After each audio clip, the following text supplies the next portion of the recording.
2025-ci ildə SMM karyerasına başlayıb ilk qazancınızı əldə etmək üçün addım-addım planı bu videoda təqdim edirəm.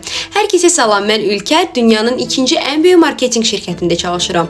SMM-i daha yaxından öyrənib bu sahəyə yerlənmək istəyirsənsə, mənim səhifəmə mütləq abunə ol. Növbədə sosial şəbəkələrin alqoritmlarını başa düşməlisən. Burada iki yol var: orqanik və ödənişli SMM.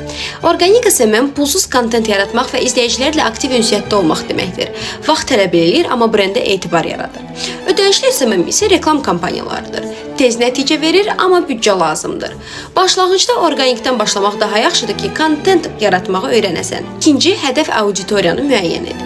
Kimin üçün işləyəcəyini bilməlisən. Onlar kimdir, hansı problemləri var, onlara harda tapa bilərsən və s.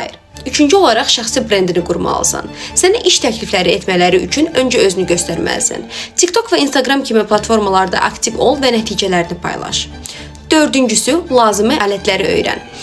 Kontent planları, analitika və reklam panelləri ilə işləməyi mənimsə. 2025-ci ildə bir də süni intellekt alətləri də çox vacibdir. Növbəti təcrübə və portfolio topla. İlk müştərilərini tapmaq üçün real layihələrdə işlə. Hesabları idarə et, təcrübə keç. Sənin ilk portfolion sənin uğur pasportundur. Bu addımları izləsən bir neçə aya SMM-dən qazanc əldə edə bilərsən.